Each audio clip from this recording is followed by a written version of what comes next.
Hey, what's up, y'all? I'm Rob Robillard, and welcome to Green to Great, our video series. In this series, ToolBoxBuzz crew member Wes Bartosik and myself are going to interview professionals in the trades. We'll be talking about promoting the trades, the skills gap, and we know it's there, and grooming apprentices, and all kinds of stuff related to contracting business. Today's guest is Todd Fratzel. Todd is my friend and partner here at ToolBoxBuzz. Todd is also a chief civil engineer and project manager for United Construction in Newport, New Hampshire. Todd runs their commercial and residential building division, overseeing projects within the division, including estimating, project management, and client interface. Todd is a licensed structural engineer in New Hampshire, Massachusetts, and Vermont. He holds a Bachelor of Science in Civil Engineering and a Master's in Structural Engineering from University of New Hampshire. Todd has been involved in the trade since he was a young age, when he first started tagging along with his dad at their workshop and work sites. Todd's dad was a 40-year career carpenter who built prefabricated homes and truss systems. Todd also enjoys woodworking in his workshop. He's got a phenomenal shop, nicer than this. And in between reviewing tools for ToolBoxBuzz, he also manages and does all the stuff behind the curtain. He is the man behind the curtain. Let's go talk to Todd. All right, everybody. So here he is, the man behind the curtain. What's up, Todd? Hey, Rob. Not too much, trying to relax after a long day. Yeah, it's good to see you, man. COVID sucks. It's nice to finally, we don't get to see each other too often, but we have seen each other on Zoom a little bit, which is nice. Yeah. So, yep. I know the ToolBoxBuzz crew guys have enjoyed some. We've had some Zoom meetings, and a lot of people don't realize. You started ToolBoxBuzz, and there's probably 10 of us now, and we're all over the country.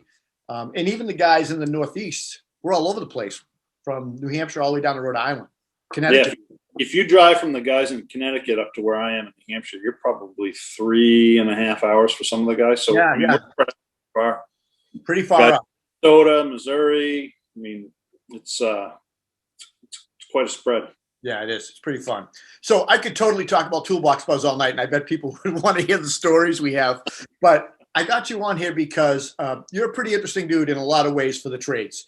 You started at a super young age, kind of emulating your dad. Your dad's a 40-year career carpenter. You went into the trade. You went to college, and you went the civil and structural engineer route. Yep. And now you're a project manager, and you're doing all this stuff for United Construction. So what would your title actually be for United Construction? Because you do so many things, right? Well, it's a very diversified company. So the company does everything from we actually own a quarry, and we blast rock to make aggregate products. So the company does everything from that to roads, highways, and then building construction. And so what I do is I manage what we call vertical construction, or the building construction side of the business. So anything outside, up above the ground, that part of the business I manage, and I do all the estimates. I manage all the projects, interactions with the customers, the whole thing. So, and then the other parts of the company, there's two other divisions: the aggregate part of it, which handles aggregates and kind of asphalt paving, and then there's heavy site construction, both residential and commercial. So we do a lot of things, and there's a lot of interaction between the divisions. And so it's fun because every day is different. I never know what's going to happen. You get to work, 6 o'clock in the morning, and by 9, I could be sitting up on the quarry looking at one of our pieces of equipment, with my engineering background and trying to help the guys solve a problem, or I could be at a building site. I could be on a site job too. You just never know what the day's going to be, and that's really. Sometimes I call you and you're setting trusses. Yeah, well, I do that too. And I'll tell you, the days that I get to actually put on a tool belt and work with the guys, I enjoy a lot. Usually wiped out by the end of the day, but it's nice once in a while to just put down that project manager hat and all the paperwork and all the customers that are needy. It's nice to kind of just put that aside and work with the guys, and I think it builds a lot of camaraderie and respect from the guys too. Because I think when they see a manager or a leader actually rolling up the sleeves and working with them and hooting and hollering with them for the day, it's a nice change. At least I think so. They're probably glad when I'm gone too, though. No, I think you have skills, so they appreciate you. But no, I've been. We have ToolBoxBuzz Instagram, so I see Instagram. but I've been watching your posts. So a lot of people don't realize that the posts on ToolBoxBuzz are 3, 4, 5 guys, different posts, are different job sites. One of the posts that you posted looks like a timber frame porch or something. So is that what you're on now? Are you currently building? We've got 3 timber frame homes that we're doing a partnership with Yankee Barn Homes, which is a timber frame company that's up there. And so we've got 3 of them in different phases. So I've got one that the drywall just finished this week and the painters are in there now. We've got another one that the frame is basically up and almost weather tight. We've got a crew in there framing interior partitions. And then we've got another one that the foundation's in and the deck's on it. And so they're all 3 of those are very similar floor plan, and they're all kind of in a phase. And then I've got another custom home we're doing.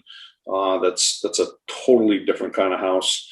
We call it the Hobbit house. It's got random hand split cedar shapes, and the pattern couldn't be random enough for the homeowner. So it's got arched doors, and it almost looks like something out of Disney. It's been kind of fun building.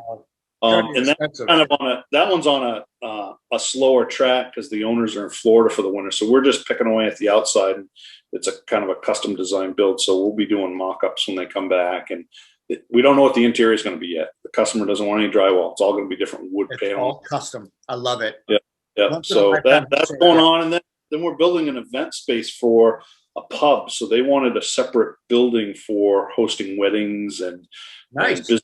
And so it kind of looks like a barn. It's got board and batten siding. You probably saw the picture the other day on Instagram, that red board and batten siding. So that's a commercial building we're doing, and we just finished up an eye doctor's office. So every day is something different. Did you guys finish up that cooperative space? That was cool. Yep. That was a maker space. That was actually 3-4 years ago, and it's similar to that one you and I visited down in Nashville at one time. Houston. And it's an old mill building that we renovated and restored, and they've got a wood shop in there. They've got a welding shop in there. Wow. They've got a sewing section where people are doing like industrial sewing. I don't know what they're doing with COVID. I don't know if it's open to the memberships right now, or if they've got kind of restricted hours. They've got a computer lab where they're teaching adult computer ed classes. It's kind of a neat place. And if people that are not familiar with the makerspace, you kind of buy a membership and then you can use the tools. So if you don't have a wood shop, let's say, and you wanted to like start a business and maybe build furniture, you could rent a booth from them, and then you could use the wood shop, and you could actually use it as kind of an incubator. So you could start your business, start doing some advertising, and hopefully right? You can secure it somehow. Yeah, it's kind of secure. The ones that and this one have like little half doors, and you can lock them up. But it's really kind of a space where you could do some paperwork, some planning, things like that. And the idea is you want people to maybe have a place that inexpensively try to start a business and do a startup, and you don't have all the equipment. Yeah. And like one in Nashville we went to was a perfect example. There were people that were renting in that building further down from the space that had started like furniture companies, and just it took off. And so it's kind of a neat concept. It was a fun project. I still have the t-shirt. It's called Fort Houston. Yep. Yeah, that was a fun time. Yeah. That was the Jet Powermatic Media event, I think, right? Jet? Yeah. I think it was Jet. Yeah. So look, we know you were exposed to the trades in the background, your background with the trades and your dad and all that stuff, and how you got in the trade. So I'm going to skip past all that. Let's talk about United Construction for a little bit, because that's where you're at. So United Construction is pretty diversified. Yep. How many employees do they employ? It changes all the time. When I first started working here 15 years ago, there was in the summertime, because of course it's somewhat seasonal because of the nature of the business that we do. All that, yeah. But I think there was 130 some odd employees that summer. And then when the economy kind of did a downturn, we downsized pretty significantly. And it's interesting. We found that we probably do similar amount of work now with probably less than half of the people. Well, everybody's doing that now. Yeah. Everybody had to do that. And, we've got more efficient, a lot more cross training with people. There are times in the wintertime when the site guys might be slow, excavator operators and stuff. And over the years, some of them have developed some carpentry skills. So they'll come work with me. They'll come set trusses, they'll sheathe the roof, basic stuff that's not, high-end trim, but they can do basic construction. And so we have a core group of guys at the company that have been there a long time, and we cross-train them. A lot of them plow snow in the wintertime. So, it's kind of all hands on deck depending on what's going on. And this winter is probably as big of a year for us doing that because the building side of it is absolutely booming up here in New Hampshire. As you can imagine, a lot of the folks that live where you live are trying to escape the city and urban area. North, yeah. Mass influx of new construction going on here that we've never seen. I've never seen it in 15 years. A lot of people leaving New York City and going to Vermont. Yeah, well, those are the people that we're building a lot of these timber frames for Connecticut, New York people.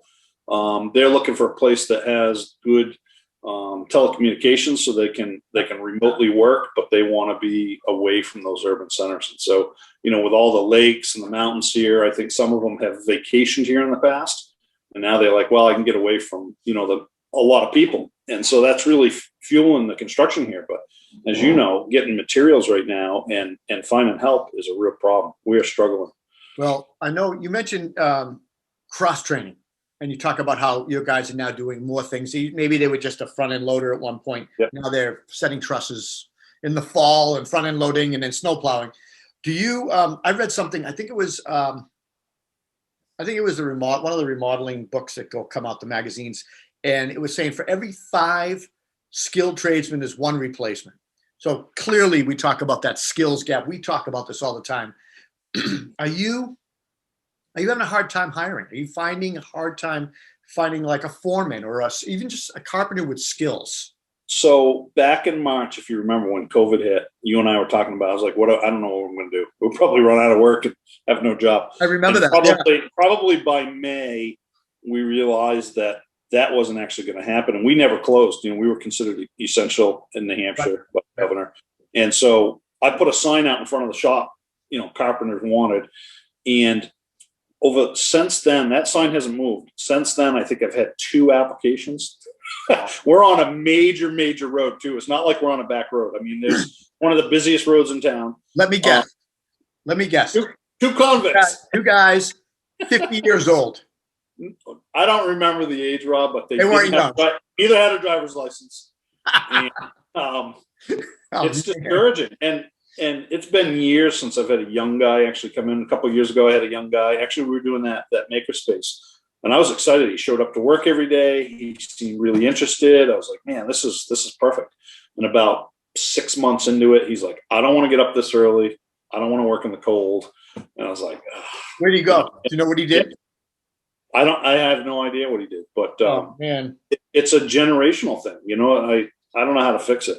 And most of the guys, at the job right now, there's 4 carpenters on these houses right now, full time, of my guys. And then there's some other guys setting them. But all those guys are I think the youngest one might be in his 40s. And that's true of all the trades. So the plumbers, the electricians, everybody on those sites, with the exception of the drywall guys, a couple of them are probably in their 30s. Some of the painters are maybe in their 30s. But the vast majority, the average age on my job site is probably 50. So what's going to happen? Are we going to are young people going to just like wake up and step up? Or are we going to just get like an influx of gypsies that come in and take over? Because I think everybody, I'm 53, my guy's 45. We had 1 young guy. The other guys were 40, 48 and 54. So on my crew, and they're all older guys. And you've had a couple young guys, but they one young guy. Yeah, I've been hiring the co-op kids too, $15 an hour and just trying to give them some experience while they're in high school. But that is what it is. I don't even count them on getting work done. You just let them come and try to learn and teach. Sure. But how are we going to solve this problem? Because I don't see an end in sight, and I don't see a unicorn at the end of the road waiting for us. I think we're seeing up here a lot of I forget the technical term for the program, but there's a visa work program. So one of the commercial roofers and insulators that I use, I think it's I forget the name now, but it's a sponsored government visa program where they can bring in folks from South America, Mexico, and it's all through the government, and they come in for a certain time frame. Yep. They put them up a place to live and stuff. I know the big commercial concrete guy he's doing the same thing now. And so, the work isn't stopping, and you need able bodies. And so at least in that program, it's a very structured thing. It's not like we've got illegal people working here. They're coming legally, from another country, but I don't know. We are struggling right now. I'll tell you, the younger guys from other countries like Guatemala, Brazil, they are hard-working dudes. I have my tile guy is phenomenal. He's been here for years now, but he's Brazilian. Phenomenal work ethic. Is really good. He's a pro. He's really good at what he does.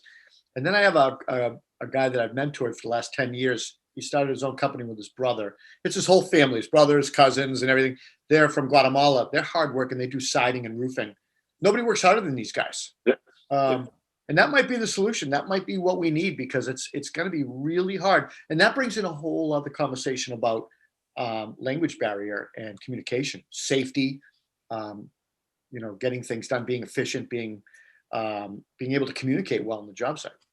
It's a lot different for us here in a rural area compared to the city. So there's not we're busy and I'm really busy, but it's not like being in the city. So I find the companies here that are doing that, they're all very conscientious about that. And, they're really in tune because they're not under the same pressures and time constraints and contracts that could financially ruin them, if they're not done on time. So I don't see a lot of that, but it's certainly the fact that I'm seeing those programs happen up here speaks volumes to where the trades are, because we don't even have the volume of work that they have in the city yet. We're having the same problem here, so really it'll be really interesting to see. You explain to the people that you're in.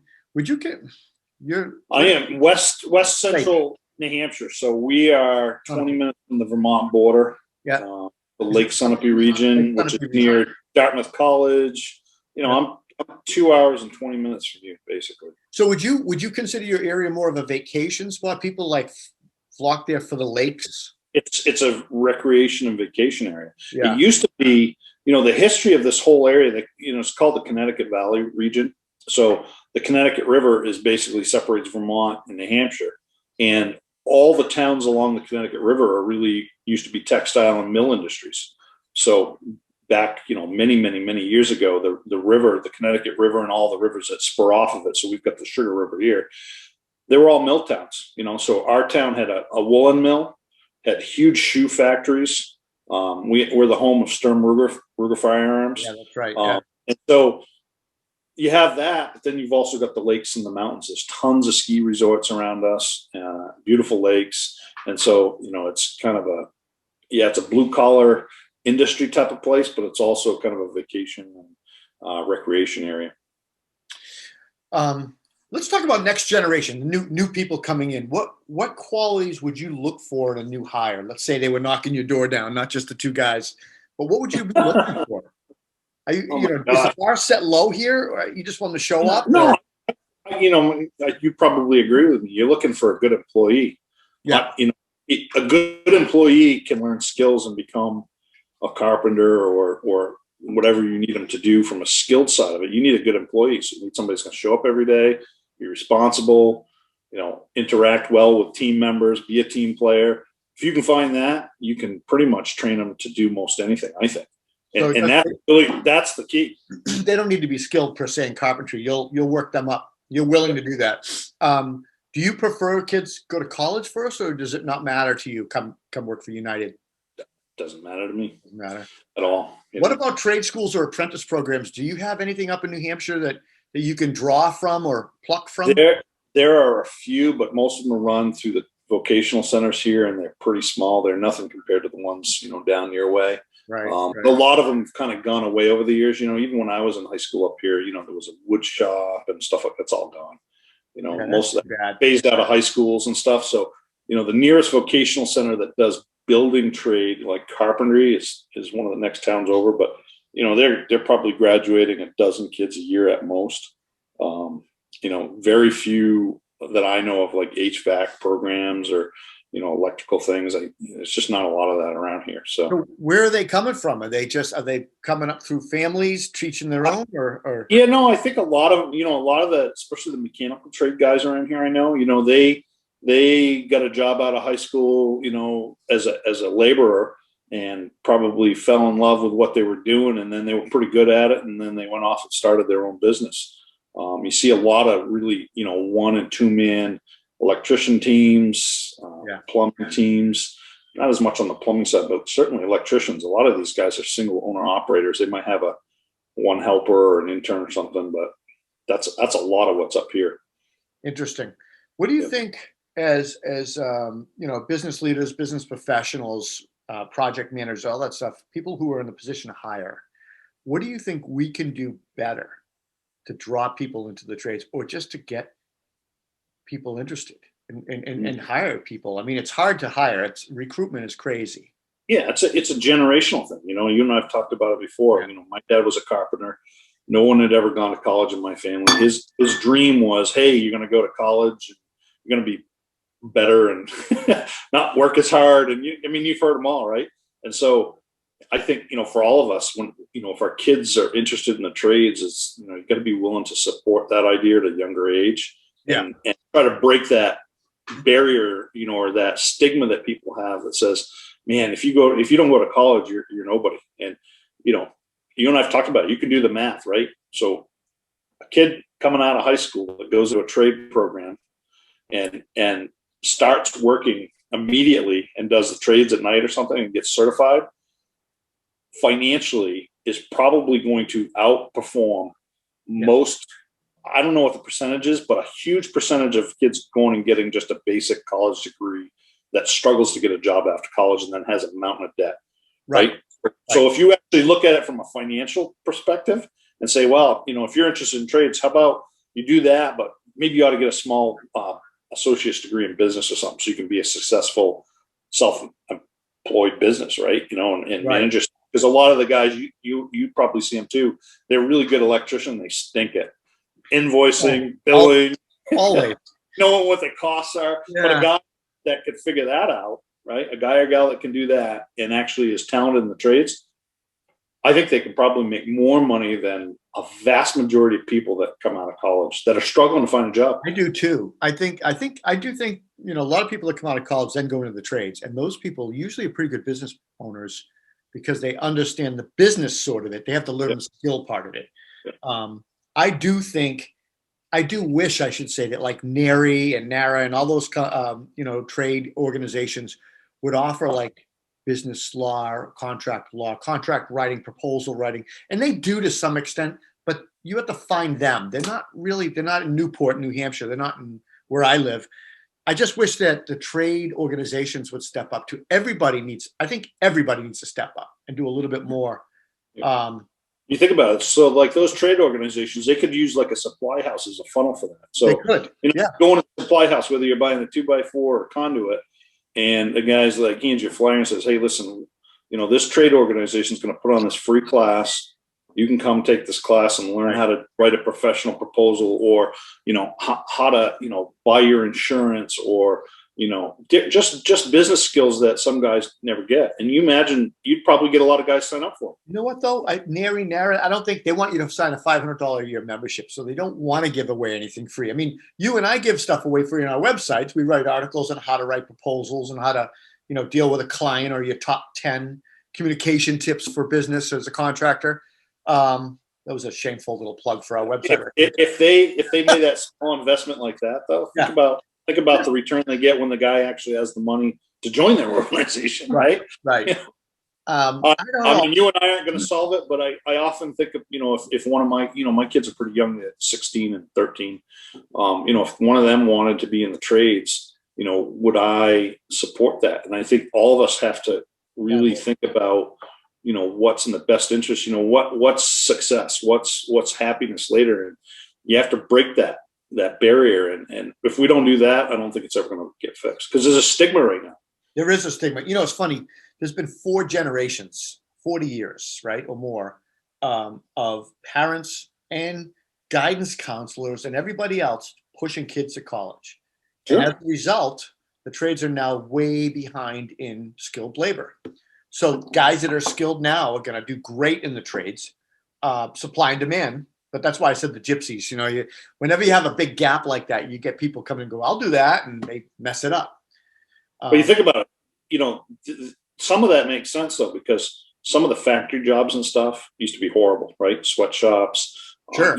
Even some of the trades before a lot of the safety things happened. I mean, there's a reason why that culture pushed people away from it. They were not great jobs, but a lot of that's changed. I think about, we built a machine shop for the aerospace industry, I don't know, 10 plus years ago. And they make parts that go in fighter jets and attack helicopters and night vision stuff for like police search helicopters, fire apparatus for thermal imaging. And the place looks like an operating room inside. It's spotless. It's very high tech. They're phenomenal jobs. And, but that's not what machine shops used to look like. Right. You go back a generation ago, it was dark. It had bad air. People getting carpal tunnel. I mean, just, they weren't great jobs, but a lot of that's changed. And so somehow you have to educate parents and kids about the opportunities out there. And there's just not a lot of it going on. Well, it's funny. You say a lot of it, they weren't great jobs, you said, and they weren't. And I think tools were dangerous. I think techniques were dangerous. The skills were tough, harder. Right now we have tools to do a lot of the hard manual labor stuff that we used to do. A lot more deaths in the trades back then. But I also think, I remember when I was in, high school, it was in the 80s. I said this before, it was a junkies and flunkies. Probably had a mullet, didn't you? No, I had short hair. It was parted in the middle. I looked like Travolta. Who's Don Johnson. But it was junkies and flunkies, man. And they, if you couldn't cut high school, you went to the Voc. Not that you wanted to learn a skill. They just sent you to the Voc and you picked a skill. And I'm going to tell you, a lot of those guys and gals, but mostly guys that went to the Voc had ADD. They were undiagnosed ADD. The teachers didn't know how to deal with us. I was one of them. They don't know how to deal with kids who can't sit and learn the traditional way. So they got pushed. So they went over there with an attitude and a chip on their shoulder. Some of them took it seriously and went off and probably became business owners and great tradesmen and women. Some of them didn't. And what they became is the laborers in the trades.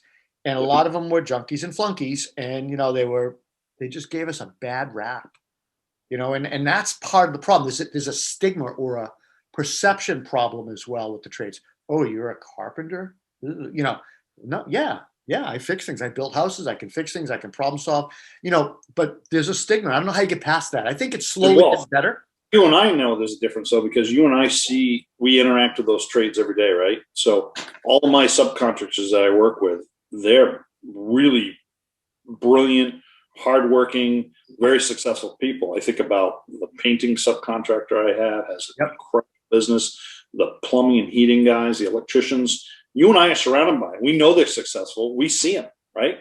Well, you keep them out. I wouldn't put up with a knucklehead. I know you wouldn't, but the vast majority of them are pretty good. You know, and it's interesting to think about where we are and that there's a lack of people interested in that, and I think that's just generations of that stigma. Yeah, and I do too. I think it's starting to change. I mean, guys like Mike Rowe have totally brought this to the forefront, and I think even today, compared to 5 years ago, there's a different thought about that than there's ever been, especially with the cost of college right now. I'd vote for Mike Rowe for president. I'm just saying right now, put it right out there. Put him right on the ballot. I might have written him in.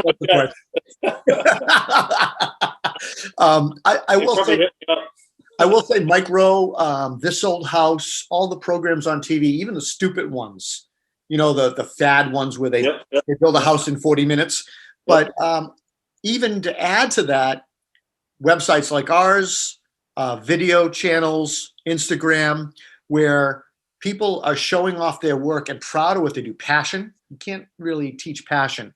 People that are passionate and show stuff off, I think that's helping the trades. And I think young people who are into Instagram and YouTube, they're seeing that and like, oh, I'd like to do that.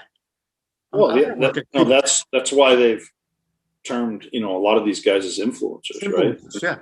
You think about some of the guys that you and I know, like Murray and some of those guys. I mean, how could you not be impressed with what they do and how successful they're being? And it shows through what they do. So I don't know. It'll change, because A, there's a big demand, and B, we're going to be in trouble in this country if it doesn't. I don't know. I'm struggling, man. I'm still looking for, I'm not even looking for a highly skilled employee, a fairly skilled employee or employee who wants to become skilled, who just shows up to work and doesn't have a chip on the shoulder, or isn't, I don't know. It's hard. It's hard to be a boss. It's hard to be, and I'm not perfect, and I make my mistakes, and I'm still looking. I will say this though, Todd, the Concord Carpenter Instagram channel that I have, I've gotten 2 or 3 people DM me, maybe more than that now, that were serious about coming to work for me. And I got to think that that's happening across Instagram because it's easy to just shoot a message, Yeah. So what I always do, whether I'm hiring or not, if they're local, I always meet them for coffee. Yeah. And I want to say You never know what you're gonna find. 2 out of 5 of them that I've met, I loved. Hired one. I'm thinking about hiring the other one actually now. I mean, he's on deck, but and I don't have a position for him, but I'm thinking about it because he seems that good. But I think that things are changing in that sense where these social channels like ours, like others, are reaching people, far-reaching people, other countries, other states. The other thing that I'm seeing a lot of, and I don't know if it's just here or if it's everywhere, but we picked up a bunch of guys that are working for us right now that want to be their own independent guy, but they're working for us every day. So they've got their own insurance. And it's actually, this has been a pleasant experience. They're really motivated, and really been a huge asset, and they want to stay their own business. So it's kind of it's a different approach to it. And, if the work changes, they're on their own. So it's a little easier as an employer. The flip side of it is they're there every day. I don't have to call. They're there usually before I'm there. And so, maybe we got lucky. Wait, I'm already booking up next year. I've already got 4 or 5 projects for spring and 1 for late summer. And but the material pricing is just awful. I priced yesterday. Let's talk about that. Yeah. I priced a sheet of 3/4 inch Advantech. $53.74, Rob. That's what birch plywood used to cost. Yeah, I know. Yeah, for cabinet grade plywood. 7/16 OSB is over $30 a sheet right now. That used to be $7 all day long for forever. AC plywood here was like $63 the other day, and I just needed it to put under cabinets to shim them up. I ended up going with $63. Think about that. Yeah. So that's for $2 a square foot, just in a sheathing product. Unbelievable. Oh, look at composite decking and composite siding, AZAC. Crazy. Roofing's gone up. All of it's gone up. Yeah. I ordered garage door. We talked about this on the phone a couple months ago. I ordered garage doors, and I know that garage doors are anywhere between 4 to 8 weeks, depending on what they are out. Not right now. 13 weeks turned into almost 18 weeks because of COVID. So it was tough. I talked to one of my vendors the other day. He said there's one of the major brands for a larger commercial door just told him 30 weeks. Oh my God. That's like a whole year. Oh my God. I just ordered Therma-Tru doors for that event space. It took 13 weeks. LP Smart Side siding that we use a lot of, that was about 10 weeks to get. Wow. AZAC decking, like not AZAC, Trex decking. Some colors they're not even manufacturing right now because they don't have enough capacity in their factories. So they've limited to certain popular colors. And then some of that is 3 months out. Why? Is it because they stopped for a couple months and they lost supply? There's a lot. I think a lot of them have had trouble with shutdowns due to infections, but then their raw material suppliers are having the same problem. So you think about it. If you go back to the original source, they get a shutdown, and then it affects the manufacturer, but then the manufacturer has a shutdown, or there's a break in the trucking.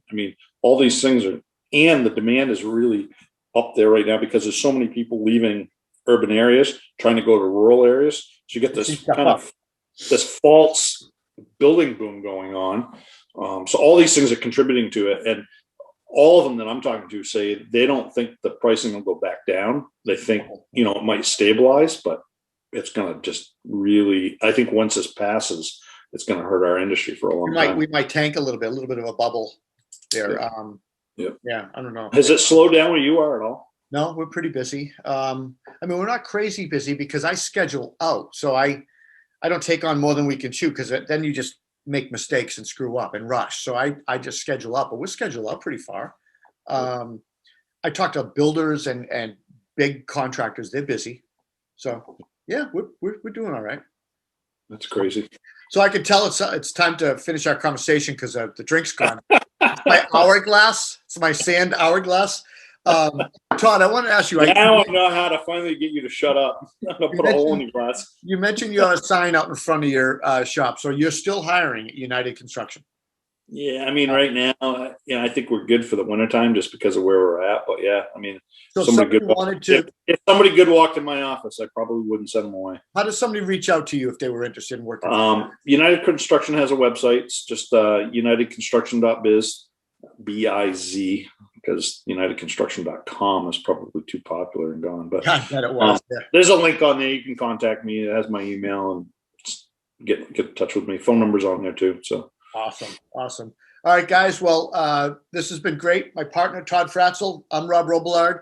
If you need to reach Todd, you can reach him at unitedconstruction.biz, B-I-Z. Yep. Until next time, we'll see you at Green to Great. Take care. Thanks, Rob. See ya. All right, buddy.